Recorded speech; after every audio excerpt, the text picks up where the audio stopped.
We have one more pamphlet, and I've been asked to read this pamphlet. It came to us from a not well-known organization called the Institute for All Growing Things. I'll just read what they're about. The Institute of All Growing Things is dedicated to the noble cause of championing flora in all its splendid forms, from moss to mighty oaks, zucchini to zinnias. The Institute believes every plant deserves a chance to grow and flourish. It was founded by ecologists, botanists, and plant enthusiasts following the tragic demise of the famed Clutchie Creek Sitka spruce in 2007. The spruce began as a seed in 1215, and was quite magnificent in its old age. Ruggedly sporting a 50-year-old scar from a lightning strike, it had attained a circumference of 56 feet and a height of 200 feet when two severe windstorms, intensified by climate change, sealed its end. So this is their announcement from the Institute of All Growing Things. Dear gardeners and farmers, we are writing with pressing news that may be difficult to hear. The government is about to impose sweeping changes to gardening as we know it and to many agricultural systems. An anonymous source in the agricultural sector has provided us with a copy of the official proclamation, which will be released within days.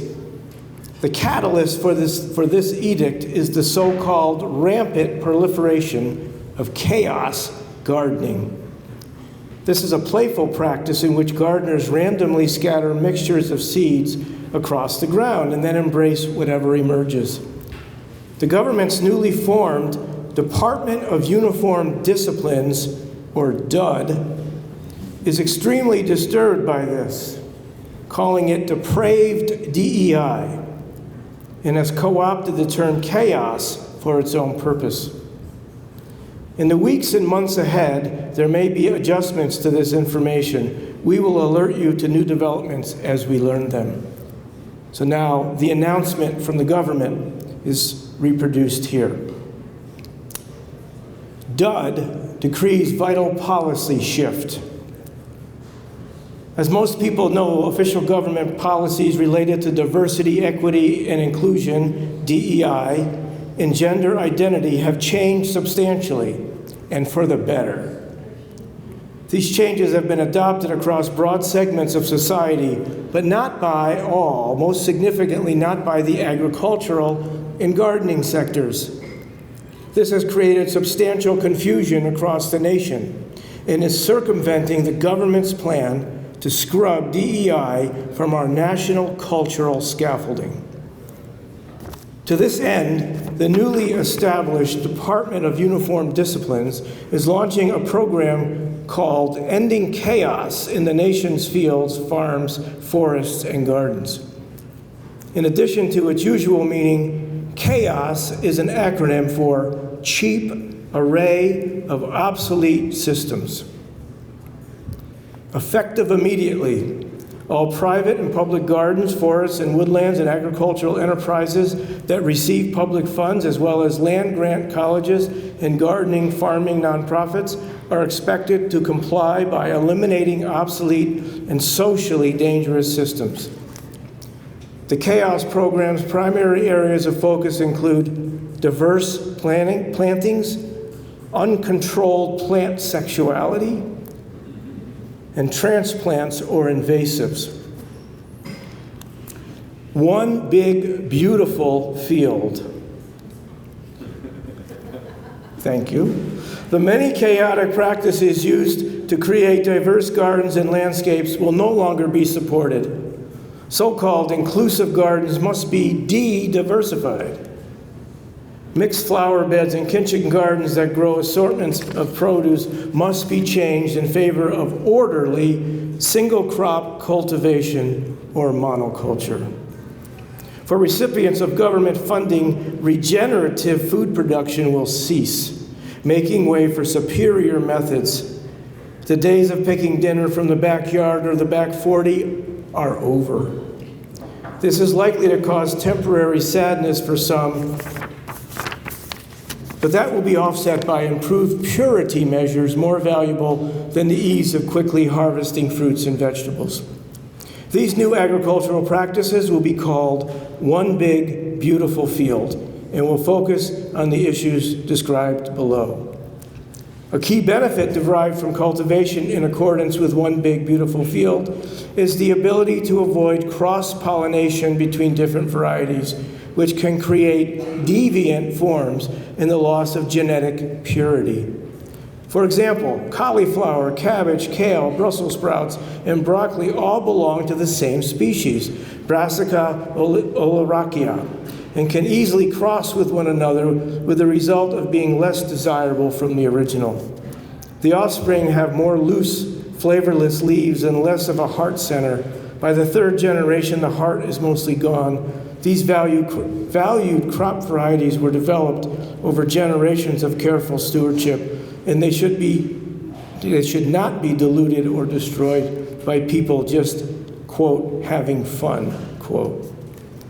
Cultivating a big, beautiful field also helps the grower identify and eliminate invasive and repulsive transplants. See below.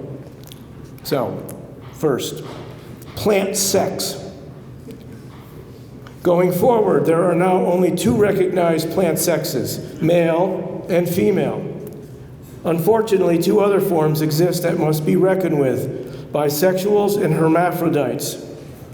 Bisexual plants, scandalously harboring both pistils and stamens on the same flower, are indiscriminate in their reproduction and are no longer welcome in our uniform fields. Hermaphroditic or monoecious flora have both male and female flowers on the same plant. These are prolific breeders and should not be grown. To assist growers, a list of undesirable plants can be found at go-cleanupyourplot.com. The undesirables list includes apple, cherry, and olive trees, roses, squashes, sweet corn, and Kentucky bluegrass. Approved species include asparagus, white ash, yew shrub, aspen tree, bayberry shrub, ginkgo biloba, ornamental kiwi vine, spinach, and swamp tupelo tree. Misfits. Cleaning up plant sexuality in agriculture presents a dilemma that must be mediated and regulated. The majority, 90% of all plant species are either bisexual or monoecious. Fewer than 1 in 10 are separately sexed, male and female, dioecious. Unfortunately, most of the food people eat is not dioecious, and therefore not on the approved list. A pitiful disaster that has been allowed to fester for decades. The government is working closely with agencies throughout the country to develop a process for reviewing and permitting specific non-conforming plants. After weeks of comprehensive hearings and review, some bisexual plants have been approved, notably pears and peas.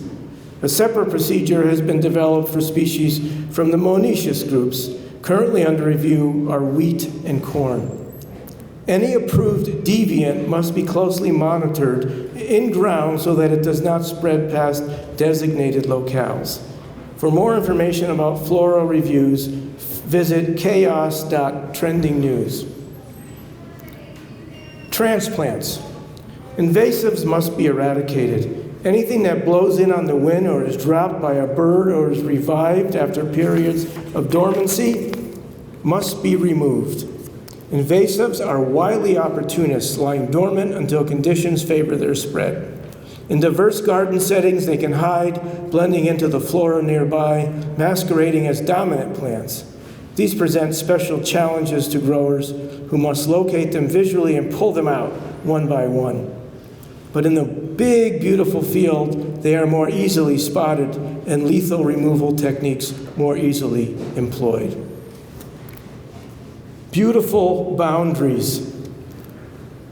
Creating separations between plant communities is encouraged. Separations can be roads, walking paths, mowed flat areas, or spaces covered with gravel. Nothing represents order like established boundaries. Paths give a manicured, planned look to the area and ensure that plants remain in their place. Seed saving. Despite long-standing agricultural tradition, saving seeds for subsequent seasons is discouraged to prevent inadvertent hybridization. Future seed banking will be regulated and monitored. Resources.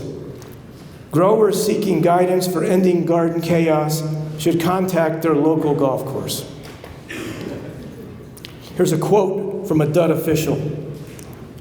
Imagine having a glorious wedding ceremony on an expansive, beautiful lawn of buffalo grass with an adjacent garden overflowing with asparagus that will be served at dinner, along with wine creatively pressed from wild fox grapes, usually used for jelly. End of government announcement.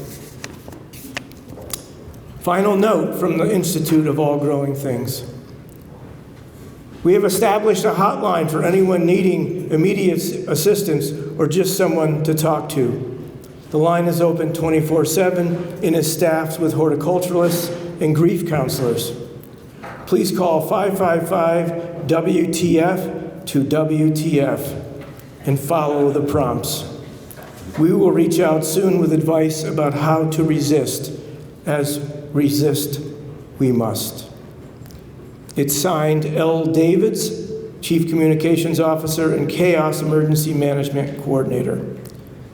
And it ends with a quote from a farmer who saw an early draft of the government announcement. The next time you want a sandwich with lettuce and tomato, good luck. The bread will be made from dry, desiccated spinach, and the tomato will be a figment of your imagination. I've no clue where the lettuce will come from. That's it. Because we like a little laughter once in a while.